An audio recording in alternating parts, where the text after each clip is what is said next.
Capítulo 12 do Apocalipse, diz a palavra do Senhor assim: Viu-se grande sinal no céu, uma mulher vestida do sol, com a lua debaixo dos pés, e uma coroa de 12 estrelas na cabeça.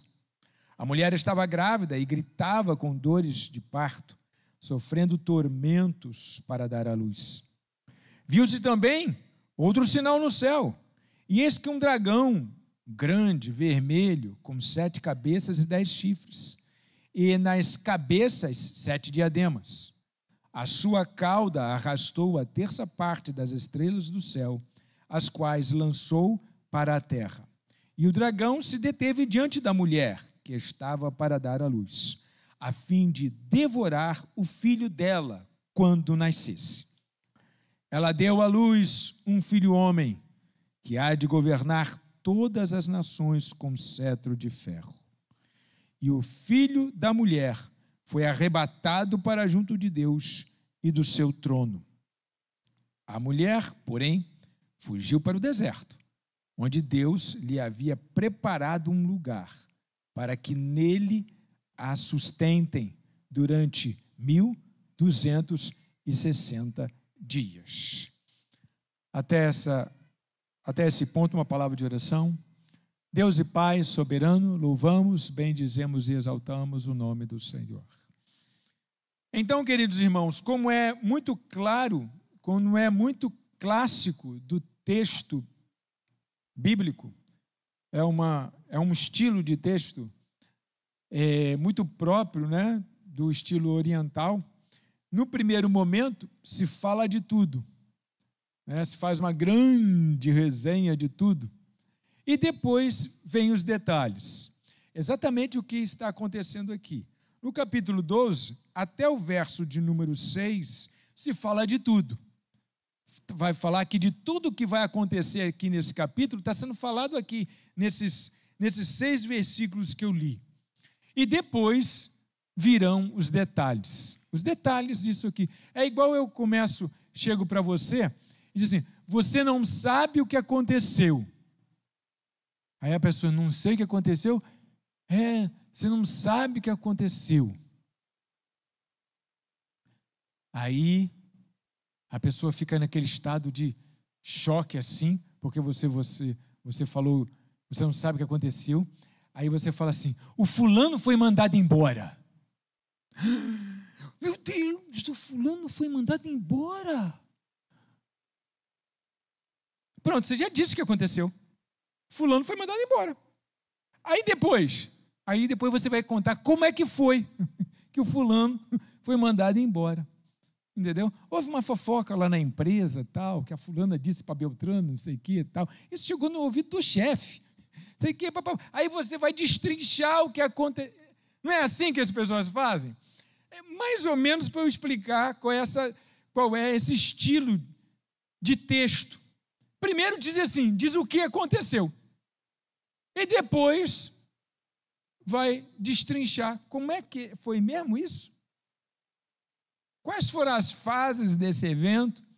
Agora você entendeu, né, o que eu quis dizer, né? Então, é isso que você acabou de ler, nesses 6 primeiros versículos. Então, vamos retornar e vamos começar entendendo essas visões. Viu-se um grande sinal no céu. Você imagine que ele agora já viu a 7ª trombeta, já acabou tudo aquilo, e agora ele olha para o céu e vê um grande sinal no céu. E o que ele vê no céu? Uma mulher vestida do sol, com a lua debaixo dos pés, e uma coroa de 12 estrelas na cabeça. A mulher estava grávida e gritava com dores de parto, sofrendo tormentos para dar à luz. Igreja, o que João viu? Você sabe o que João viu? Simbolicamente ele viu esta mulher. Mas olha como a descrição da mulher nos traz sugestões. Olha só, ela tem uma coroa com 12 estrelas. 12. Lembra de alguma coisa com o número 12? Lembra? Lembra que a gente falou do número 12 no início? Lembra que os números não são números, os números são símbolos. Uma coroa com 12 estrelas. Então aqui nós estamos diante de uma imagem. Ah, sim, antes de falar da imagem propriamente dita, uma mulher vestida do sol. A sua roupa era a roupa do sol. Gente, o que quer dizer se vestir do sol? O que o sol gera de imagem para você? Gera de percepção para você. O sol, gente, é tão poderoso que na antiguidade era confundido com Deus. O sol, imagine que o sol já foi Deus. Na cabeça das pessoas que não conheciam o Senhor invisível. Então esta mulher estava vestida do sol. Não era pouca coisa a sua aparência. Havia um esplendor na sua aparência. Tinha uma coroa com 12. O que me lembra 12? O que me lembra 12? 12 tribos de Israel, 12 apóstolos. Esse número 12 é emblemático na Bíblia, assim como vários outros também. Aliás, todos são emblemáticos. Então eu tenho uma visão de um ser assim, esplendoroso, e ele tem uma marca, uma coroa com 12 estrelas. Nesse caso, não tem como a gente fugir da interpretação, de entender que João está vendo a igreja. João está vendo a igreja do Velho Testamento, a igreja do Novo Testamento. João está vendo, aliás, especificamente aqui, João está vendo a igreja, mas a igreja num contexto do Velho Testamento. Porque essa igreja do Velho Testamento, que João está vendo, tem um detalhe: ela está grávida. Ela está grávida. Ela está grávida e grita de dores do parto. E o que é a história de todos os profetas, de todos os reis de Israel? Que é a história desse povo, se não a história que vai culminar no nascimento do Cristo? Então agora, João olha para o céu e começa a ver tem uma visão. Ele tem a visão da mulher que está vestida do sol, está grávida e grita para dar à luz. E ela vai dar à luz, diz aqui o texto, a um filho varão, a um filho homem. Diz o verso 5, e ela deu à luz a um filho homem, que há de governar todas as nações com cetro de ferro. O que João está vendo? João está vendo essa história que aqui foi retratada como uma mulher que só existiu para que o Cristo nascesse entre nós. Então ele olha uma mulher vestida do sol. Vai nascer uma criança, mas não é uma criança qualquer. É uma criança esperada. É uma criança prometida. É uma criança que existem muitas expectativas sobre esse nascimento. É uma criança que vai mudar todas as coisas. Mudar a vida do mundo, a vida da humanidade. Então ele vê na pessoa dessa mulher toda essa história passada antes do nascimento da criança. Veja uma mulher vestida do sol. Ela tinha muito esplendor, mas estava com dores de parto, sofrendo grandiosamente para dar à luz. Viu-se outro sinal no céu, e eis um dragão, grande, vermelho, com 7 cabeças, vai fazer a descrição do dragão. Entenda toda essa descrição como a ideia que João quer dar ao dragão. João está querendo que você saiba que esse dragão, ele é poderoso, ele é forte, ele tem amplitude, com 7 cabeças e 10 chifres. Chifres é um sinal de poder, é um símbolo de poder, chifre. e nas cabeças 7 diademas, e sua cauda arrastou a terça parte das estrelas do céu, as quais lançou para a terra. E o dragão se deteve diante da mulher, que estava para dar à luz, para devorar o filho dela quando nascesse. O que aconteceu quando Jesus nasceu? Qual foi o primeiro evento que aconteceu quando Jesus nasceu? Olha lá o dragão lá adiante. Lá. José e Maria tiveram que apressadamente se deslocar dali e ir para o Egito. Porque Herodes queria matar a criança. Herodes queria matar a criança. Mandou os magos lá bisbilhotarem para dizer onde está a informação certinha. E os magos foram. Só que os magos, provavelmente percebendo a maldade, enfim, não retornaram para dizer nada e voltaram para suas casas, ofereceram suas ofertas, traíram o rei e voltaram para casa. E ele ficou esperando que os magos voltassem, e 2 anos depois mandou matar os bebês todos. Olha o dragão, olha um dragão, se colocou diante da mulher para devorar o seu filho. Quem é que João está vendo no céu? Quem é essa mulher?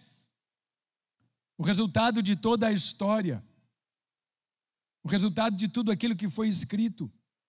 A gente não tem tempo para um aprofundamento, mas eu estava lendo o aprofundamento do nascimento do Cristo, e no livro que eu estou me orientando para fazer esse estudo, mostra desde Gênesis 3, quando fala a respeito da semente da mulher. Ali é uma palavra profética, que a semente da mulher esmagaria a cabeça da serpente. E nesse livro mostra todos os momentos da história de Israel, quando a semente da mulher estava ameaçada de completa extinção, e o milagre que aconteceu para que a semente da mulher continuasse e pudesse chegar até Jesus. E Jesus nascesse da mesma semente que é falado lá no Éden. Jesus nasceu daquela mesma semente, e aparecem todos os momentos da história quando a semente morreria, quando a semente não teria mais. Não, agora aqui acabou. Toda essa linhagem que veio de Sete para cá vai acabar agora com essa história aqui. E aí um milagre acontece, uma providência divina, algo do sobrenatural, e essa descendência continua prosperando e fazendo filho até chegar o nascimento de Jesus. Para você ter uma ideia de como como a Bíblia ela é integrada, ela se integra, o que está escrito no início faz sentido com o que está escrito no fim, no meio. Então você já sabe quem é a mulher. É toda essa história de Israel, que deu à luz ao filho varão, o Cristo que esteve diante do dragão, lá quando nasceu, mas foi poupado, porque um anjo avisou José: José, sai daqui porque vão querer matar a criança. Tipo assim, mas eles não sabem onde estão, onde nós estamos. Não, e vão matar todo mundo, tu não entendeu. Quando eles virem quem não acham, eles vão mandar matar todas as crianças, José. Ele teve que fugir. Então, este capítulo vai falar desta mulher e deste dragão. E dragão a gente já sabe que está falando do próprio Satanás. Então, essa personagem aqui. Aliás, do capítulo 12, que é esse que a gente começa agora, até o capítulo 14, que é a mesma parte, nós vamos falar do dragão, da besta que surge do mar, da besta que surge da terra, da Babilônia, a grande meretriz, e dos homens que têm a marca da besta. São os detalhes de bastidores. Todos esses detalhes já estavam dentro do capítulo 1 até o capítulo 11, e agora vão receber uma iluminação especial. Então, é disso que se trata o capítulo 12. A visão da mulher grávida para dar à luz e a intenção de morte do dragão. O dragão vai perseguir a mulher. O dragão vai perseguir o Cristo. Olha como é que começa o verso 7 em diante. Então estourou a guerra no céu. Gente, teve guerra no céu. Miguel e seus anjos lutaram contra o dragão. Também o dragão e os seus anjos lutaram, mas não conseguiram sair vitoriosos, e não havia mais lugar para eles no céu. E foi expulso o grande dragão, a antiga serpente, que se chama Diabo e Satanás, o sedutor de todo o mundo. Ele foi atirado para a terra, e com ele os seus anjos. Então ouvi uma voz forte no céu, proclamando, olha a proclamação, gente, agora veio a salvação, o poder, o reino do nosso Deus e a autoridade do seu Cristo. Foi expulso o acusador de nossos irmãos, o mesmo que os acusa de dia e de noite diante do nosso Deus. Eles o venceram por causa do sangue do Cordeiro e por causa da palavra do testemunho que deram, e mesmo diante da morte, não amaram a própria vida. Por isso, alegrem-se, ó céus, e vocês que neles habitam. Ai da terra e do mar, pois o diabo desceu até vocês, cheio de fúria, sabendo que pouco tempo lhe resta. Agora olha para mim. Olha só essa proclamação. Primeiro de cara aqui fala, houve guerra no céu. Teve guerra no céu, teve briga no céu. Teve guerra no céu e a conclusão da guerra é que foi expulso. O dragão foi expulso do céu. Rapaz, até ele estava lá. Ele morava lá. Ele morava lá junto com alguns anjos que concordavam com ele. Ele morava lá. Houve guerra no céu. Mas interessante é a forma como é colocado isso aqui.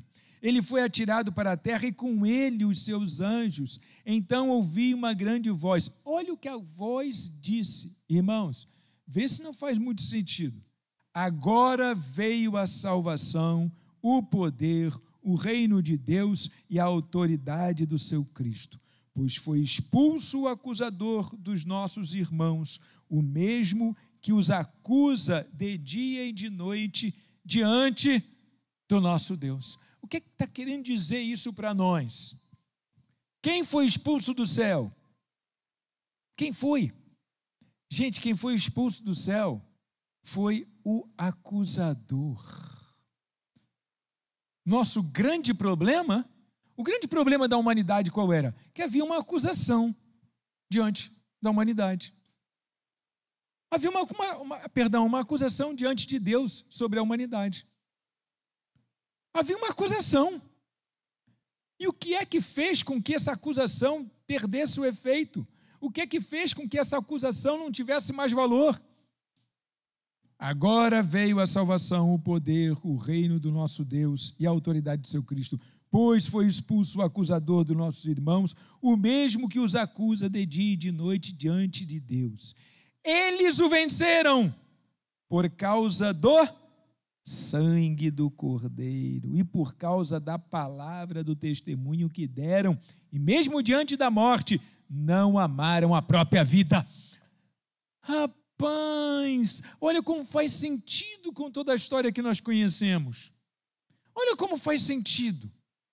Por que o dragão foi expulso definitivamente do céu? Por que 1/3 foi derrubado dos anjos? Porque o Cristo venceu na cruz do Calvário. Eles o venceram por causa do sangue do Cordeiro e por causa da palavra. Duas coisas. Primeiro, vamos ficar aqui, por causa do sangue do Cordeiro.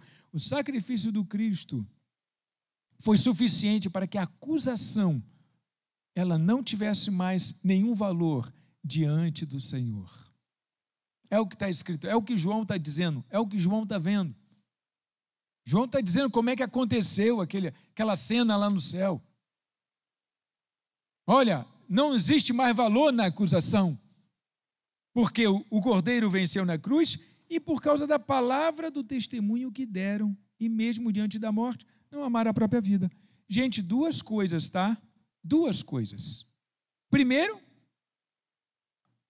a salvação através da graça de Cristo na cruz do Calvário. E segundo, o testemunho que deram, e diante da morte não amaram a própria vida. Gente, essas duas coisas andam juntas, a graça e o testemunho que nós temos que dar. Existe graça na sua vida? Existe, então deve haver testemunho também, porque graça sem testemunho. Eu já ouvi palavras assim, pessoas falando que, estou salvo mesmo, tal, não tem problema. E aí cometem seus erros graves, erros que são pecados, achando assim que Deus, já perdoou tudo na cruz do Calvário. Sim, Ele já perdoou tudo na cruz do Calvário, mas tem que ter testemunho, porque aqui está falando que a salvação veio assim, e eles o venceram. Por que a igreja o venceu? Eles o venceram por causa do sangue do Cordeiro e por causa da palavra do testemunho que deram, e mesmo diante da morte não amaram a própria vida. Duas coisas aconteceram concomitantemente, aonde a gente chega à seguinte conclusão: quem é salvo de fato dá testemunho sempre. Quem é salvo de fato tem testemunho, tem história para contar com Cristo. Quem é salvo de fato, não adianta não ter testemunho e contar que está salvo só porque aqui eu estou no meio dos crentes, passei pelas águas, eu canto no coral, eu participo ali dos músicos, eu estou na portaria da igreja já há um tempão já, e estou fazendo ali o melhor trabalho de porteiro ali, apoiador dessa obra. Mas não foi só a graça que foi mencionada, olha, foi a graça que foi mencionada e o testemunho. Testemunho sozinho, sem Cristo, não vale de nada. Não somos salvos pelas obras, mas quem a graça alcançou, tem testemunho. Ou seja, não dá para viver muito tempo dentro de uma igreja enganado. Pelo menos dessa aqui não dá para viver.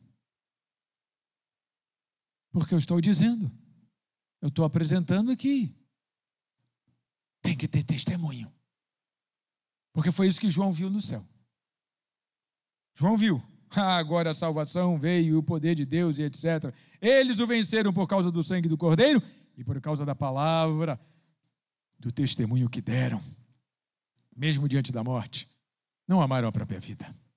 Por isso alegrem-se, ó céus, e vocês que neles habitam, mas ai da terra e do mar, pois o diabo desceu até vocês, cheio de fúria, sabendo que pouco tempo lhe resta. Dá até um frio na espinha, né? Porque a gente está na terra, o diabo desceu até a terra, sabendo que pouco tempo lhe resta. E às vezes,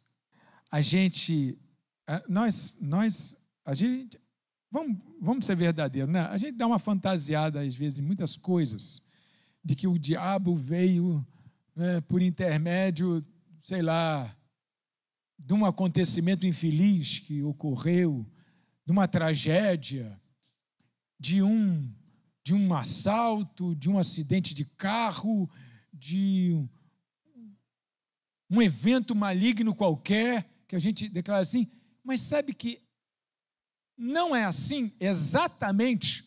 Essas coisas podem acontecer com intervenção satânica, sim, O diabo veio para matar, roubar e destruir, está escrito na Bíblia isso.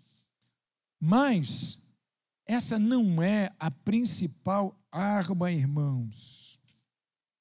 A principal arma satânica é o que nós já lemos lá em cima, no verso 9. E foi expulso o grande dragão, a antiga serpente, que se chama Diabo e Satanás, o sedutor de todo o mundo. A especialidade do diabo é ganhar as almas pela sedução. Não é porque ele vai fazer uma tragédia na sua vida. Ele não acredita nisso. Ele foi chamado de destruidor, sim, mas não de uma forma genérica. Porque não adianta nada ele destruir a sua casa, ele destruir o que você tem, destruir a sua família, se não ganhar a sua alma. Não adianta nada. Quebra a tua casa toda, quebra a tua vida toda. E você, de qualquer maneira, vai louvar o Senhor no céu, na eternidade. Ele ganhou o quê? Ele não ganhou nada. O diabo não está interessado em bens materiais.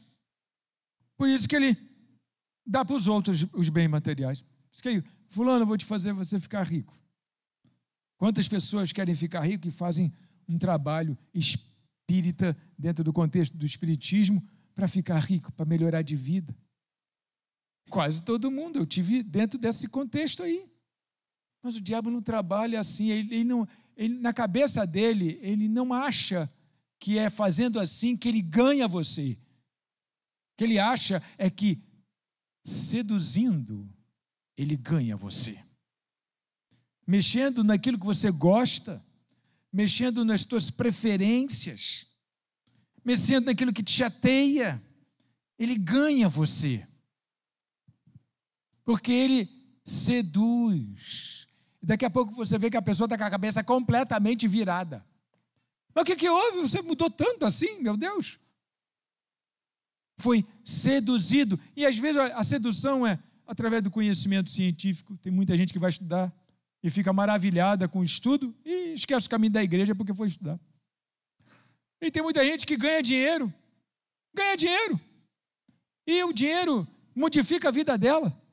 E ela vai se modificando porque ganhou mais dinheiro. E aquilo aí vai seduzindo. Não posso mais frequentar essa igreja, não, porque lá só tem pobre e eu fiquei rico. Vão ficar me pedindo dinheiro emprestado.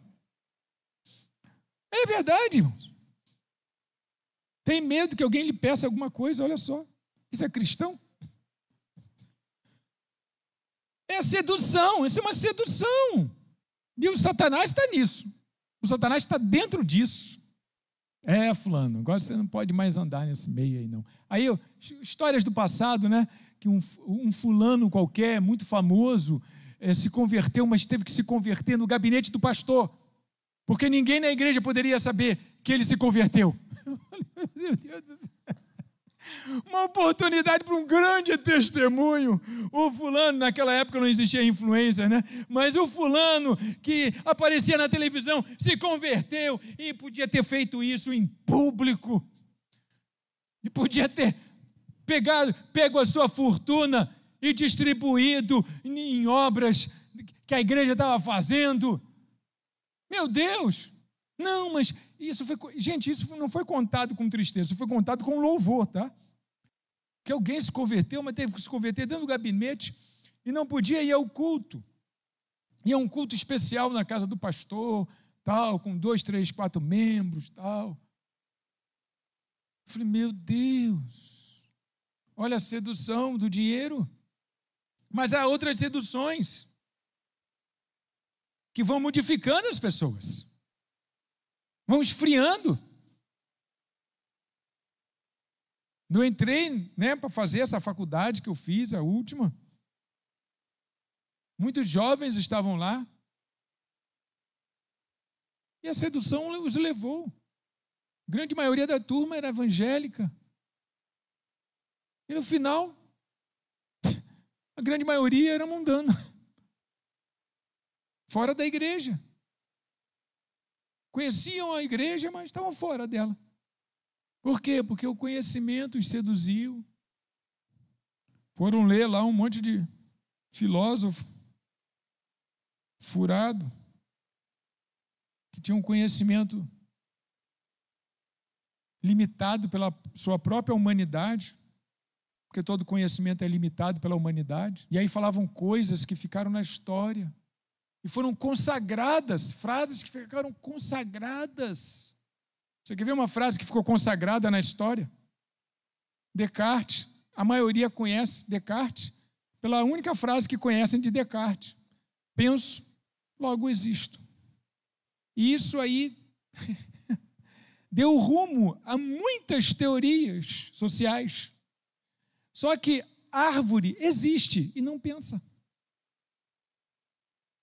Cachorro existe e não pensa. Capim existe e não pensa. Tem tanta coisa que existe e não pensa. Essa cadeira que você está sentado existe e não pensa. Mas aí, penso, logo existe. Um monte de gente começou repetindo isso. Isso parece que é uma verdade. A pressuposição da existência é o pensar. Oh, que mentira. Tirem todas as árvores que não pensam do planeta e você vai ver que a gente não pode. A gente que existe não pode existir. A gente que existe, porque pensa, não pode existir se tirarmos as árvores que não pensam do planeta. Mas existem também, lógico que existem. Então tem várias frasezinhas assim que o social pegou para si e fizeram disso um arsenal de conhecimento, de pensar assim, olha como isso é maravilhoso, olha que coisa tão bonita. Mas conhecimento humano é limitado, irmãos. Verso 13. Quando o dragão viu que tinha sido atirado para a terra, perseguiu a mulher que tinha dado à luz o filho homem. Mas foram dadas à mulher as 2 asas da grande águia, para que voasse para o deserto, para o seu lugar, aí onde é sustentada durante um tempo, tempos e metade de um tempo, fora do alcance da serpente. Então a serpente lançou da boca água como um rio atrás da mulher, a fim de fazer com que ela fosse arrastada pelas águas. A terra, porém, socorreu a mulher.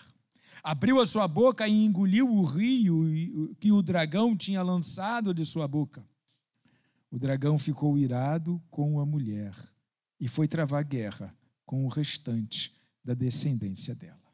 Ou seja, os que guardam os mandamentos de Deus e têm o testemunho de Jesus.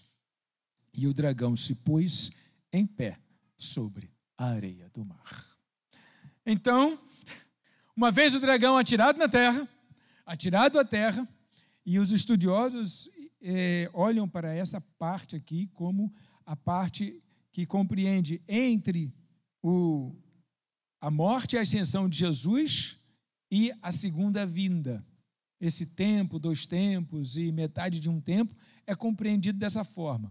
Mas eu vou dizer para você uma coisa, eu, sinceramente, se a gente não deve conhecer quando vai ser o fim, a gente nem deveria ficar muito preocupado com essas nomenclaturas aqui. Porque o próprio Cristo disse que nem ele sabia quando era o fim, e que a gente não deveria ficar preocupado com isto.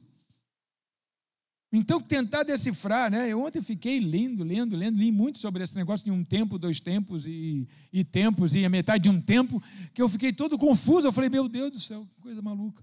É melhor ficar com Mateus, né? Que a gente não deve procurar saber quando é o fim, porque o fim está aí, vai acontecer, não é de qualquer jeito.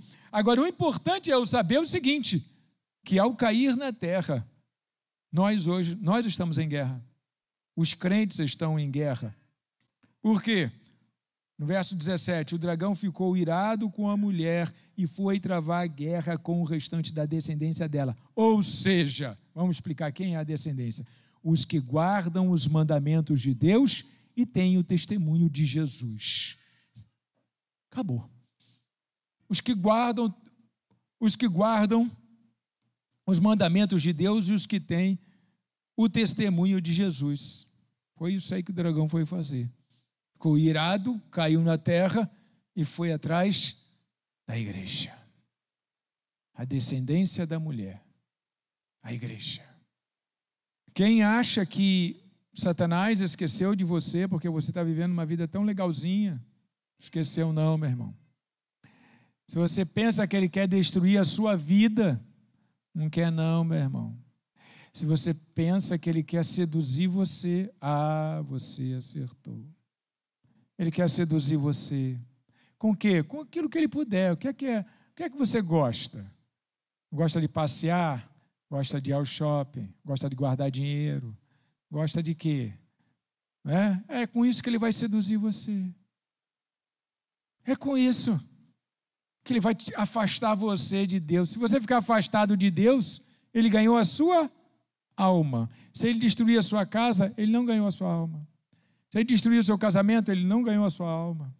Se ele destruir os seus bens, ele não ganhou a sua alma. Se ele destruir os filhos, ele não ganhou a sua alma. O maior interesse é a alma. Ele não quer ir para o inferno sozinho. Então preste atenção naquilo que te afasta de Deus. A guerra é espiritual, não é humana. Não é uma guerra de tiro, de bala. É uma guerra espiritual. Não tem humanidade nisso. Tem espiritualidade nisso. É com isso que a igreja tem que se preocupar. Porque no mundo espiritual não tem bala perdida, toda bala é achada. Quando ele dá um tiro certeiro, no coração daquelezinho lá. No coração daquele, eu vou apontar para cá porque eu apontei para cá. Aquele outrozinho lá. Você está entendendo qual é a artimanha? Essa é a artimanha. Nós estamos em guerra espiritual. A gente tem que orar pela nossa alma. É a nossa alma que está em risco. É isso que está em risco. A alma. As coisas dessa vida vão ficar para trás, vão ficar para aí. A gente não tem nada aqui nosso, tudo é emprestado. Depois que tu morrer, vão desfazer tudo, vão dar um para o outro, vão vender, vão torrar.